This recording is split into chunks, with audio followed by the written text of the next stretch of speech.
Good morning, everybody. Steve List here, and I'm here in Sylmar Agriculture Learning Center to show off these great tomatoes. This is what you want. This is what you want after you plant in March. This is the whole idea, is to have these huge tomato plants, and most important, they're full of tomatoes. You can see mine are loaded. So what I want to do today is individually, I'm going to go through each of these and talk a little bit about them, what I think, what they are, if they're any good, and kind of give you some ideas. So I'm going to creep in here, and we're going to start out with a cherry tomato, one of our favorites. Actually, all our cherry tomatoes are delicious, but we have the Napa Chardonnay here. It's supposed to have a little hint of wine on there. Very prolific. Look at it, it's so healthy, just loaded with tomatoes. If I have to give this anything or grade, a 5. And I go 1 through 5 on my tomatoes. So the structure of the plant, the healthiness, the prolificity, I guess you would say, the abundance, A1.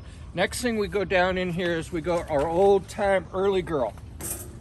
And down below, we got some of them almost there. These are about a baseball sized tomato, one of our favorite. Some of the best flavor. Early girl's an easy one, and it is just loaded with tomatoes. We've already picked a crop off here, so we got round 2 coming on here. Over here is the Blood Moon. I haven't gotten, oh, here we go. We got something over here. These heirlooms are always funky. And look at this guy. It's got all this kind of weird look on it. The Blood Moon was very good, very one of my favorite this year so far. But again, you look at the amount of tomatoes on here, your heirlooms aren't going to be as much as your hybrids. So we walk over here and we have the I believe this is the Reka. This is a hamburger steak tomato, large beef steak, I guess you would say. And the reason this one's smaller is we planted this late. So this shows you what happens when you plant a tomato too late. It isn't as big, but you can see it's loaded with tomatoes. And these guys are big and juicy. They're gonna be great. I'm gonna have to get me a hamburger or make some BLTs. Then we move over to here, and this is our good old Mamataro. We love this one, another Japanese hybrid. Let's look over here. About the same size as an early girl. You get about the same amount of tomatoes as an early girl, but I think the flavor is just a little bit better. And then we get over here, and this is the Haley's Purple Comet.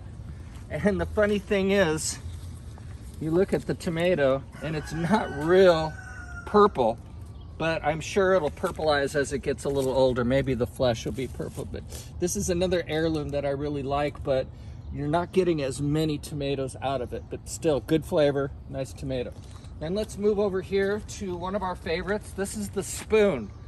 This is the world's smallest tomato. And you can see we don't like to prune our tomatoes. I like the tomato plant to shade itself so we don't get sun scald, but I also like to let them go wild and we get more tomatoes out of it. So this one is just full of tomatoes. You can see here, you have this little stem. They're pretty cool. So again, a lot of flavor, a lot of tomatoes, but you just don't get a whole bunch of meat with it, but you're gonna get a lot of tomatoes out of it. They're a lot of fun, a great novelty one. And we move over here to Grandfather Ashlock. And again, a hybrid. And I'm sorry, boy, I'm screwed up. An heirloom, good flavor, nice tomato. I think I'd plant that one again. And then we get over here to the Ico. And this one I've had a lot of fun with. This is a kind of a pear-shaped tomato. I'm gonna call it a pear cherry. Great, great flavor. And it is loaded. We've already picked one crop off, and this one is just full of green tomatoes. Great flavor on that. And then we go into the Ping Pong Pink. More of a golf ball tomato. I guess there it is, a ping pong. You can see how pink it is. Another good tomato, very prolific. And then we're gonna go over here. What do we got over here? Our Cherokees. We got Cherokee Carbon, Cherokee Green, and I believe Cherokee Purple over here. So I call this the Cherokee Row. And we did have a little bit of blossom end rot on some of these tomatoes, but it's gone now, the first crop we pulled off. So these are all our Cherokees. Moving over here, this is a determinate tomato.